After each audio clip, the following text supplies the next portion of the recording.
Welcome everyone to the meeting of the Watsonville Planning Commission. We are going to take a moment before the roll call to allow our secretary to comment on the status of the commission. Yeah, prior to taking the roll call, I'd like to announce that Commissioner Ed Acosta, representing District 7, submitted his resignation effective as of today. So he will not be on the roll call. Okay. So with that, I will turn to you and that was beautiful. All right, Thank definitely. Okay. Dodge, Present. first, Present. Braden, Present. Rojas, Sancion, Beach Olson. I'm here. We have quorum. So now we'll have the pledge of allegiance, and I'd like to ask Commissioner Olson to lead us in that, please. Well, We do it after the pledge. we could.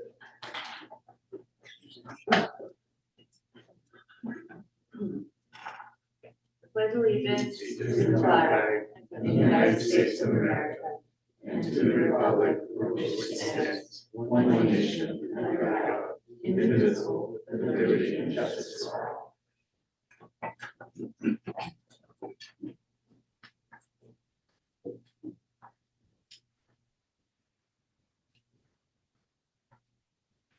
So we are moving to the possibility of a motion to excuse absent planning commissioners. I did not hear from either of the absent commissioners, and I don't know whether the office heard one way or the other. We received an email from Commissioner Rojas. That is the only email we've received so far for absences.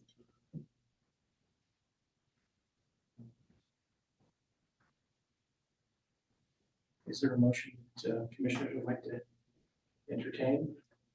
I'll make a motion to excuse both commissioners. Second to that motion? I second. Okay, we'll move to a roll call on that. All right. Dodge, Yes. Hurst, Aye. Beach Olson, Yes. Braden, Yes. motion passes.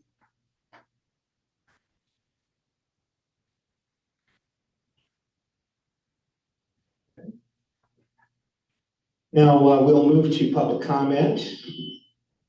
And this is the time that's set aside for members of the general public to address the planning commission on any item that is not on the agenda, which is within the subject matter jurisdiction of the planning commission. No action or discussion shall be taken on any item presented, except that any commissioner may respond to statements made or questions asked, or may ask questions for clarification.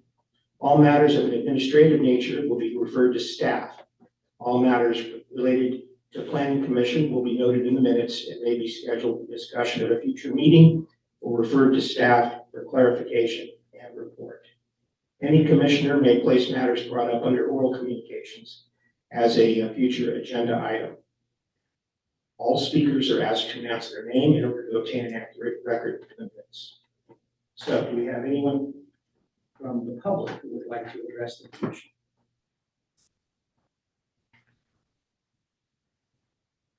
Seeing none, we will move to item 3B, which is the oral communications from the commission line item.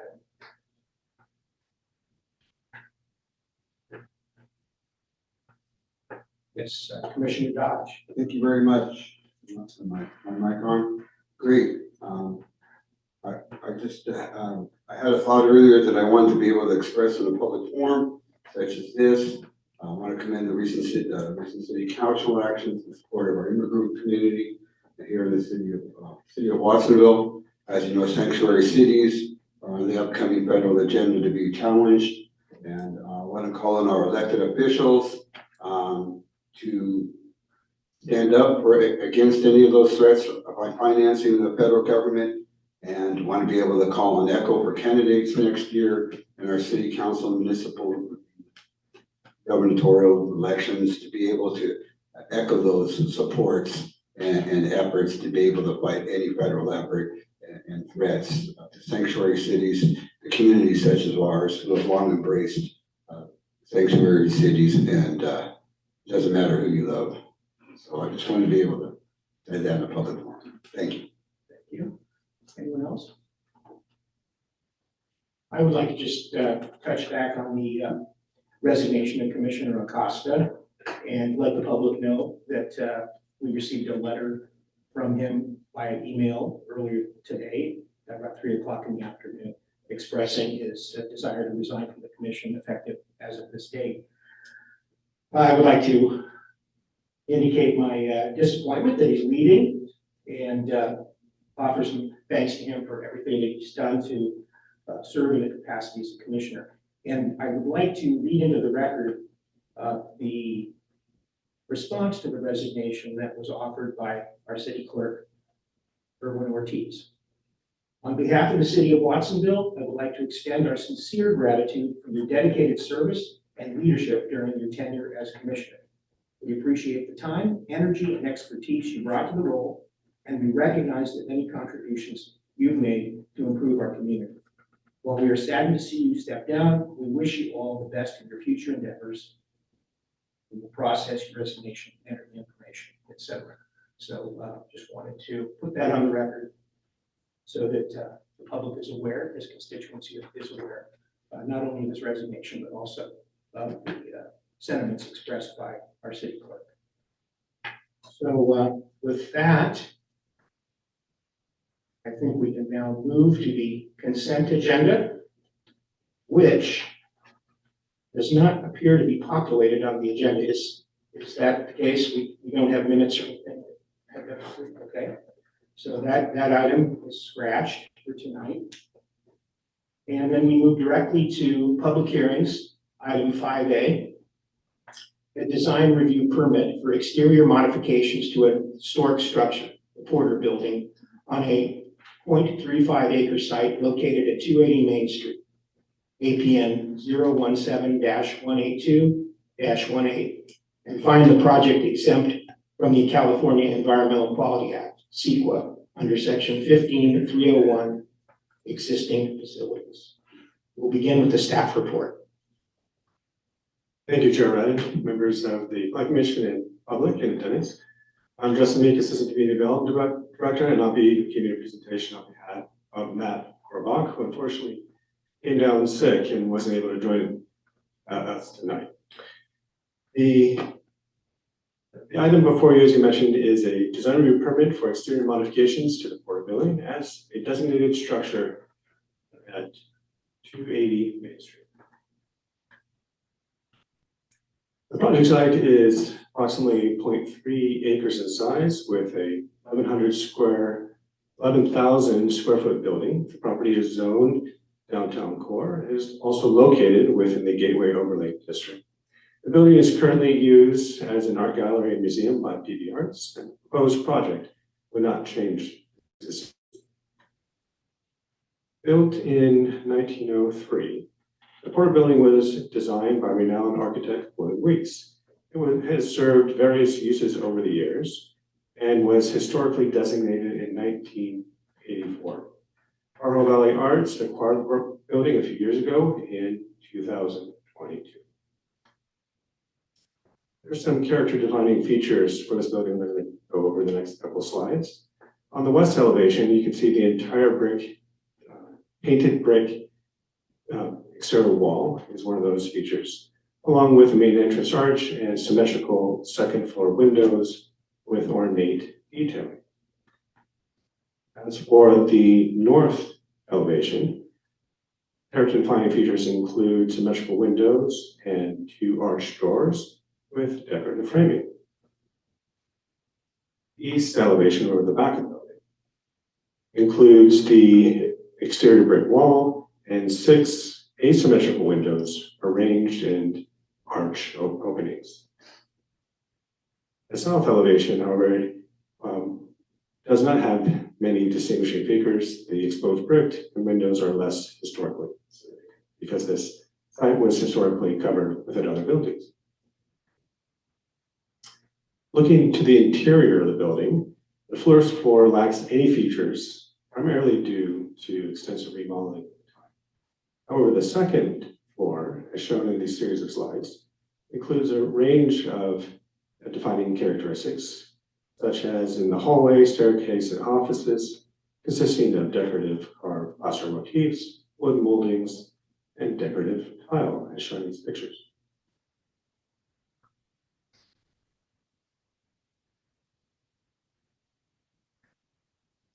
So the proposed project before the commission tonight includes the following: 2 new front entrances, 1 new opening on the south wall, a 576 square foot sculpture patio area, accessibility upgrades, reconfiguring the parking lot, and some new landscaping.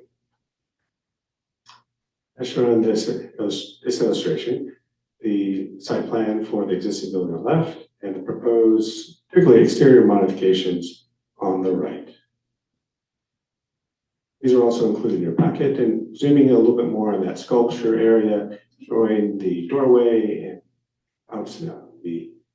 the patio area, some seating and landscaping, and how that's all configured on the site. Looking at the front of the building, you can see what's there today and what's being proposed. One thing to note here is that the new entrances are integrated with respect to the historic character of the original building. Likewise, as we not very many changes are proposed to other elevations such as the north as well, the east elevation to the rear, and the one with the new sculpture garden patio.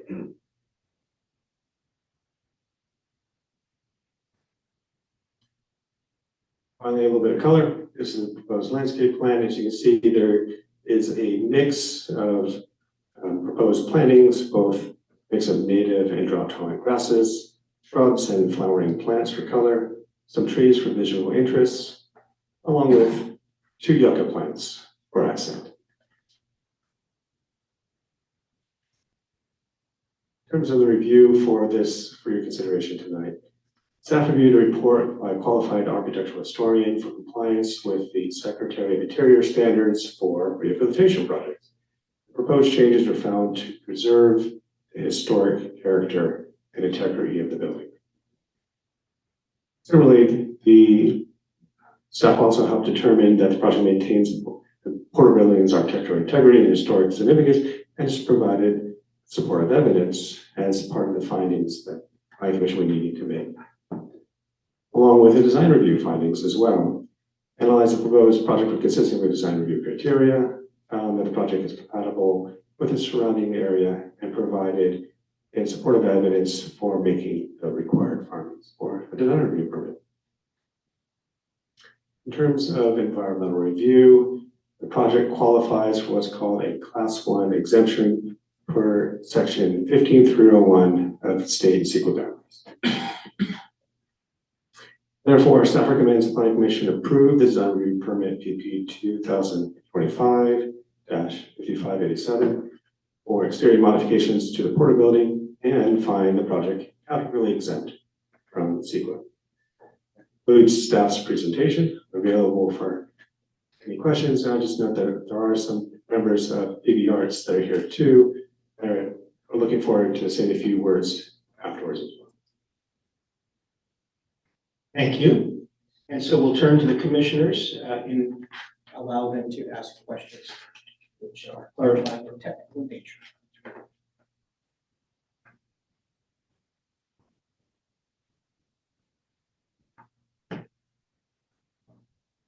Yes, Commissioner. Mr. Chair. I only have one that I'd ask for staff, and I guess just help me understand a little bit about the exterior modifications. Is it a structural change that's being proposed to the door that's being created?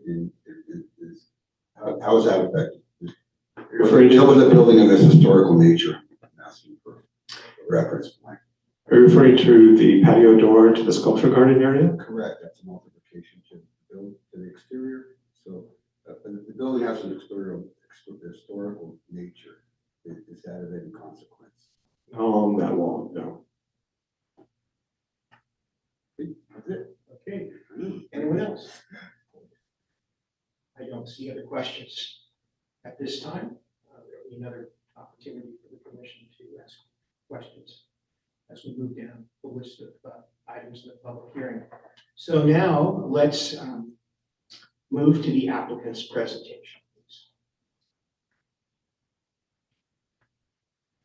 Evening, Commissioners. My name is Brian Spector, Spector Corbett Architects. And I'm Judy Stabile, I'm the president of Pajaro Valley Arts.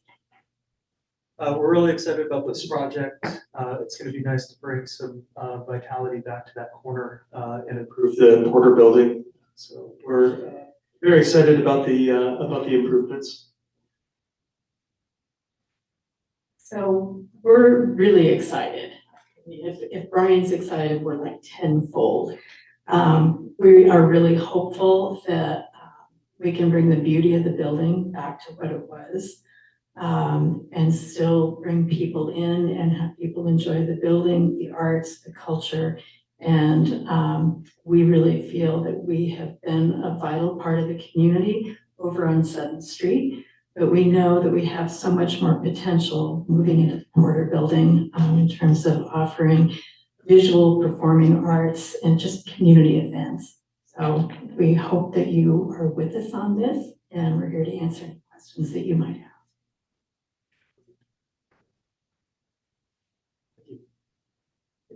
Is that your presentation? Yes. I just want to make sure before I turn to the commission. Yeah, we're available if the Commissioners have any questions on it. Yeah, and that is where we are now, turning to the commission for any questions that they would like to pose. I'd just like to hear a little, Yes, of course. I'd just like to hear a little more story behind what it is that you're doing. I mean, you're just flashing some pictures on the wall and everything like that. So for all of the folks downtown, can you give us a little historical background on why the changes are necessary and what it is that you're looking to accomplish in the long run by the remodel of a historical structure? The renovations and improvements to the property are to facilitate the operations of PP Arts and their mission. So to bring arts to the downtown, there'll be a gallery space and a retail space, as well as a performing arts space. And then upstairs, where there's minimal changes, is going to be art studios. So the requested application is to improve the building, to bring it back, give it some more vitality. The openings in the front of the building are actually going to fill structural openings that already exist.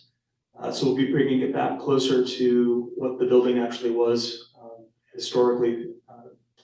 And then and your question earlier on the opening on the side, we'll have steel around that opening to seismically brace that, and then that'll allow that space to spill out onto the outdoor sculptural patio area. Yeah, that was my intent in asking that question, since it's a brick building and such like that.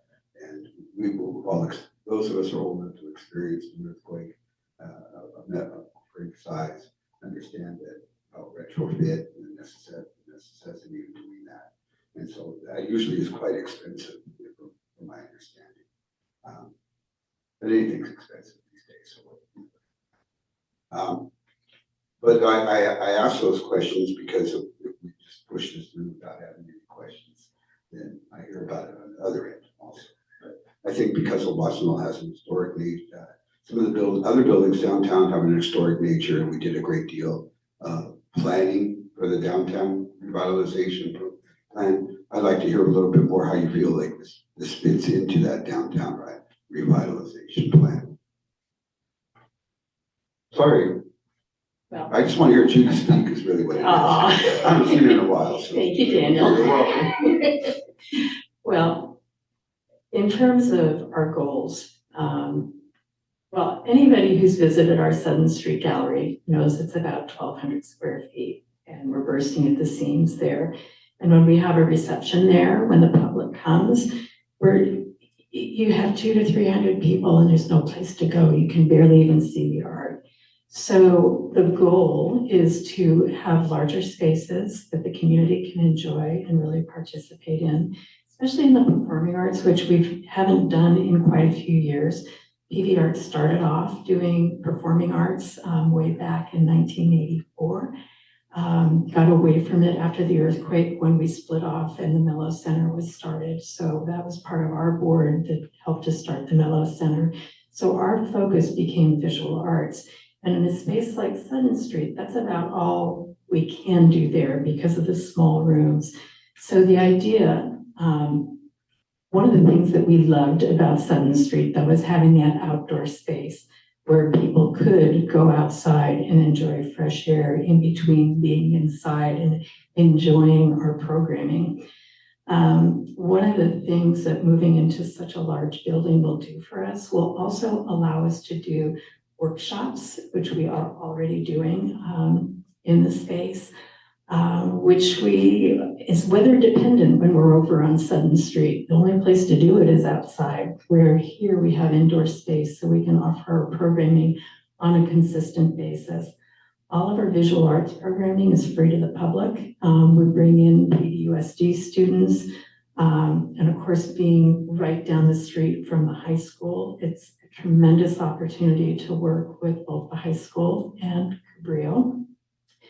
In fact, the last 2 years at the Porter Building, we've hosted high school shows where the kids actually, they planned the whole thing. They did the marketing, they created the posters, they hung the work, they docented, they did everything from start to finish, including the reception. So giving people the opportunity to learn and grow with us is really important.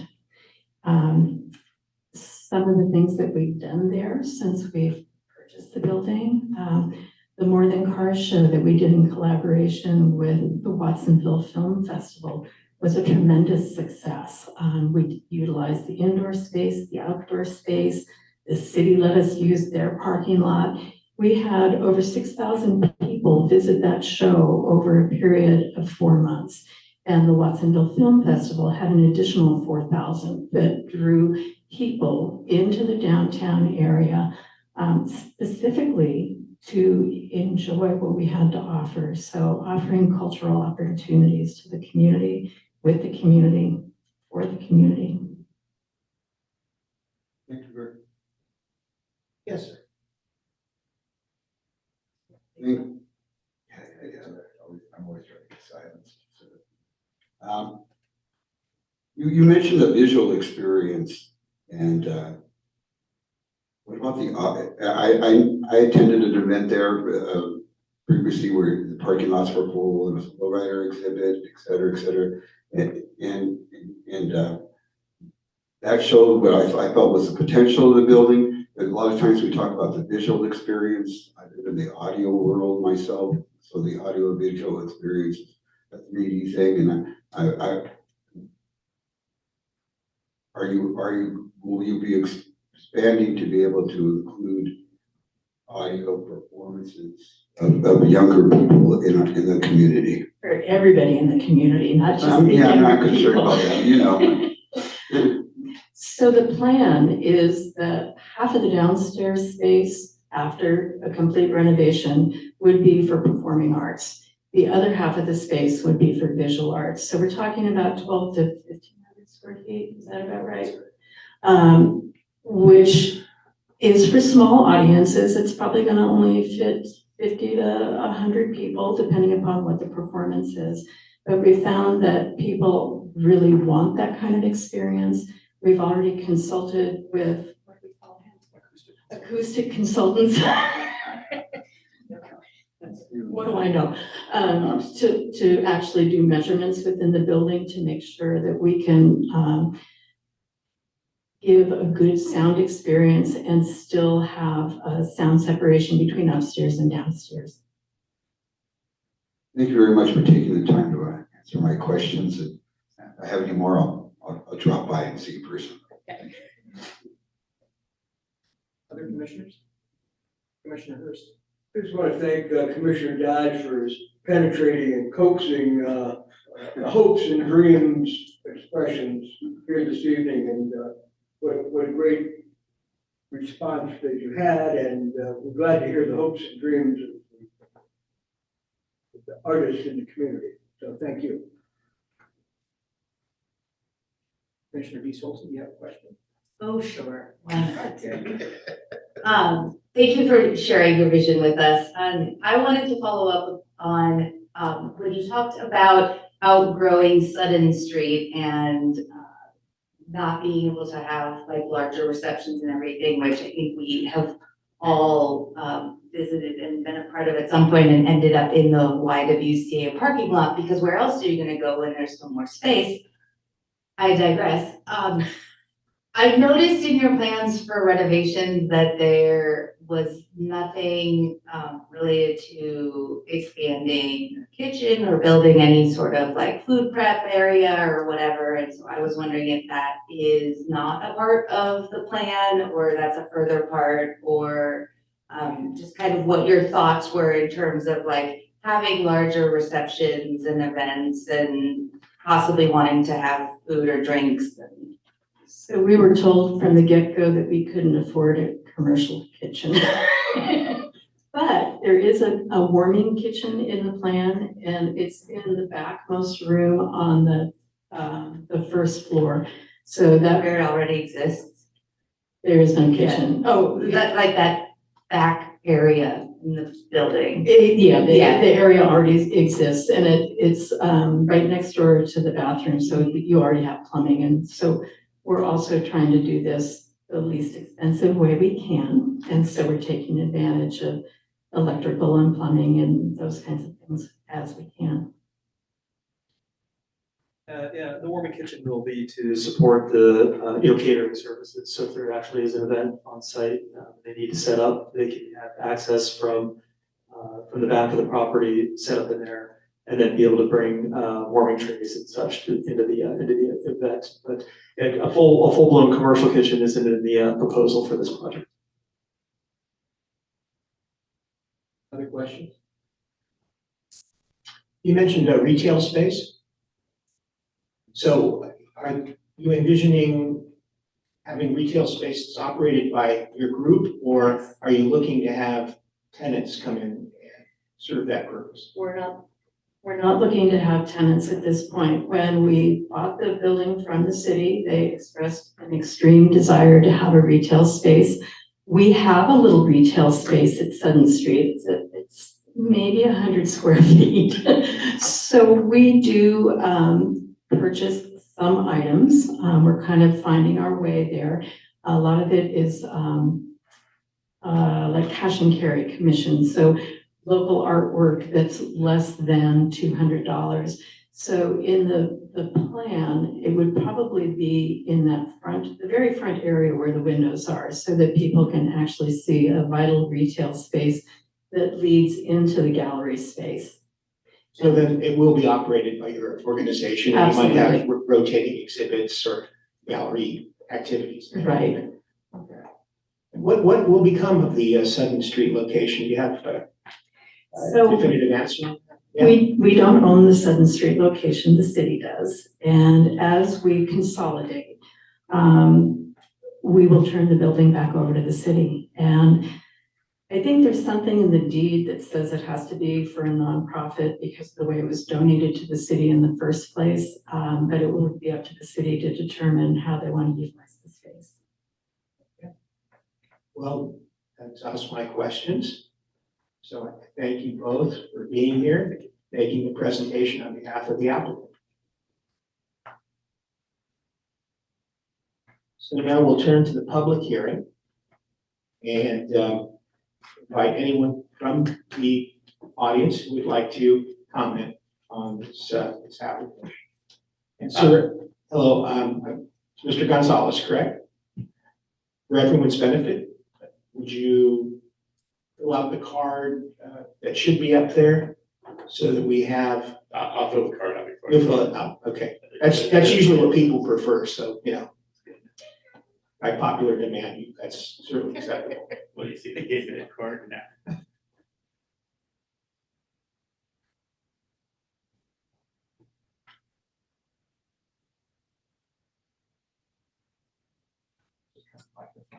Yeah, this is. All right. But, I can go ahead and speak, and I'll put that. Yes, please. Anyways, good evening, planning commissioners, and thank you for your service to the community. I'm here in support of the Harbor Valley Arts. I'm on the board. I actually just returned.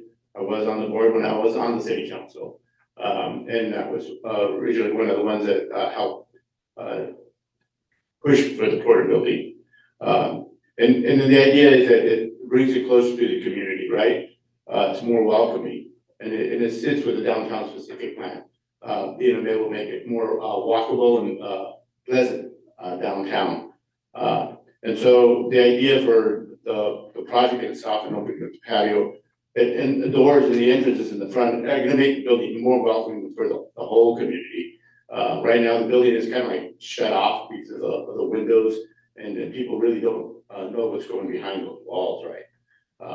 And so it's gonna be really nice to have these entrances and accessibility for two different parts, right? One entrance will be for the retail and the other one will be for the performing arts, when it needs to be done that way. And so hopefully you guys approve this. I don't see why you shouldn't, but I think this is good for the community. And as far as Daniel Dodge's comment of this is gonna take a lot of money, we hope that you can help us out and donate some funds. And if you know anybody, they'll help out in donating funds for this project. Again, you know, this is a community thing. And I think we really need to get behind this as a community. So as you know, many very famous performers, maybe you can sway some of them artistic performers to help out in this cause. Thank you for your time. Thank you.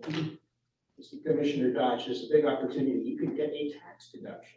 Well, you know, we haven't voted on this agenda item yet, as of yet, and I've always been of great support to the arts in the community. I am on record for that, quite, and so the audio experience is always one that I'm interested in being able to spread. Thank you very much. Anyone else from the public who would like to address the commission?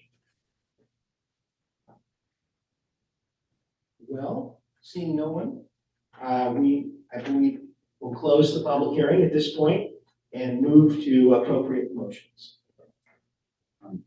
Mr. Chair, Yes, sir. I so move the resolution of the planning commission to approve the design review permit with environmental review for exterior modifications on the site located at 280 Main Street and find the project exempt from CEQA under section 5301. Very good. And is there a second? I'm glad to second that motion. Very good. We have a motion and a second. And now it's an opportunity for the commissioners to discuss and deliberate. Commissioner Beach Olson. I just have a single comment that I hope that my fellow commissioners read the Secretary of the Interior's review, because there were some phenomenal historical factoids in there about downtown Watsonville. And I really enjoyed reading it, and these types of things are one of the things that I most enjoy about being on the Planning Commission and kind of the tie to the historical nature of like the city and how it's changed over time. So if you haven't read it, but I'm assuming that you all have, Absolutely. please do take the time to go look at it and look at the pictures too, because they're quite entertaining. Very good. I noted that there was discussion about this being built by Warren Porter in his capacity as the successor, I believe, to his father, John Thomas Porter. And I just wanted to say that Warren Porter is an absolutely fascinating figure who accomplished a lot during his lifetime, much of it here in Santa Cruz County, but beyond that, he actually served as Lieutenant Governor of California at one point in time. So he's one of the players here that tees into making Watsonville so significant historically, particularly in that particular intersection. So, Commissioner Hurst. Thank you very much, Chair. I think Commissioner Olson said it as eloquently as anyone. The history of Watsonville is to be celebrated and remembered and preserved in whatever fashion we can preserve it. We also have to prepare for the future. And this prepares for a future that we haven't seen yet, but we're looking forward to it. And so I just want to congratulate in advance, I think it might pass, that the report was very good. And so we want to congratulate Matt Orbeck in absentee here for thanking him for his hard work on it, and all the other staff that worked on it as well. I'm glad you selected a very competent architect that we have a local history with, because this is part of the history too. And so, you know, to be able to provide some more vividness in the downtown, to provide spark the renaissance that I know is coming, to celebrate the wonderful accomplishments that have gone on in that building in many ways. I bet there's some things they can't talk about that happened in that building. But I want to thank Mr. Veal and the board members for their dedicated hard work. I hope that you can come up with great fundraising opportunities for this that involve the artists as well, because they're going to be the real recipients of this, as well as the community of Watsonville. So it's long overdue. I do recall right after the earthquake, I was one of the guinea pigs that they sent into the building to see if to look at what was transformed there, because the big question was, does this building need to be hauled away like several other buildings in the downtown were, or can it be saved? And there was a great debate about whether to save it or haul it away. And I'm certainly glad that the wise city fathers and mothers at the time decided to preserve the building and put a little money into it. And I think the feds helped us out with that. Can you imagine that? The feds actually helped us out with some preservation efforts. So, you know, this is, it's going to be a monumental task, I'm sure. And I wish you good luck in the process. And just want to thank all the community members that have hoped and dreamed and looked forward to this opportunity and can bring this concept to life. Thank you. Yes, sir. Commissioner George. Well, never one to be shy away from a microphone. I will state that, or say that, although it's quite ancient history, there might be some that recall my tenure as an elected official and a former member of this diocese, that I helped to lead the Public Arts Commission back before we lost redevelopment in a time period, to be able to look at bringing forth public art in towards our community. I worked on several murals throughout the community with renowned international artist Guillermo Aranda. So I am a big believer in the arts, and I have personally used the dance floor behind the Sutton Street Center on several occasions, I might add. So knowing that the space is very limited at the on that location. But I also I made a mention of audio experiences and musical experiences, because my whole theory with the decline of the Western civilization goes with they took music and arts out of school, but that's for another time period to be able to say things. And I know that music and audio experiences I've actually provided for my family at times, and to be able to be immersed in that industry. So I look forward for the potential to be able to have more outdoor events in our community, let alone outdoor events in our downtown corridor. I know on a personal level, I've tried to be able to have outdoor events in in the downtown corridor.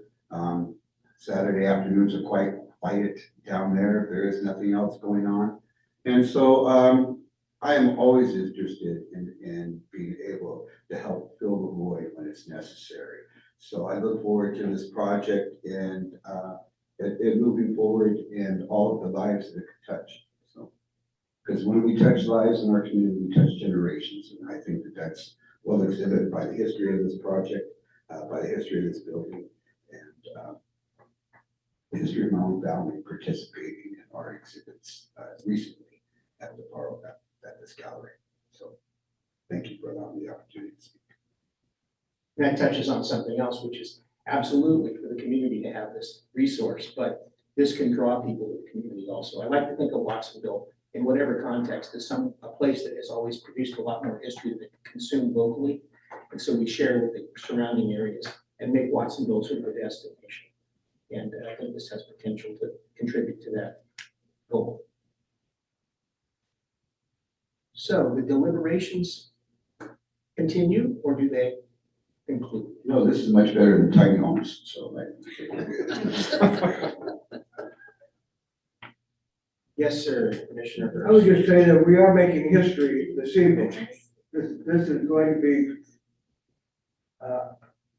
a step into the future, and so I just again want to thank the board members and the community support that has arrived this evening and over a long period of time. You know, you folks just didn't get here overnight. It took a long time to get to this point, and we're really looking forward to the progress that is being made and the history that's being made. Thank you. All right. Well, if there's no other discussion among the commissioners, we can move to a vote on the motion.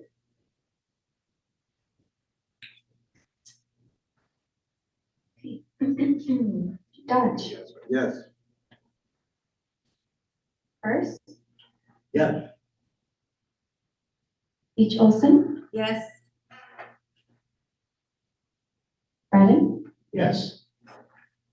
motion carries. So with that, we will turn to our secretary for his report. Excuse me, I have no reports, but I will mention that we have a normally scheduled meeting for August 5th. We also have National Night Out on that day. Historically, we canceled that meeting. We're not doing that tonight. We're going to, staff's going to see if we have any items that we can come back in August, but we'll let you know as quickly as possible if we need to, if we can cancel or reschedule that meeting. It's about a week.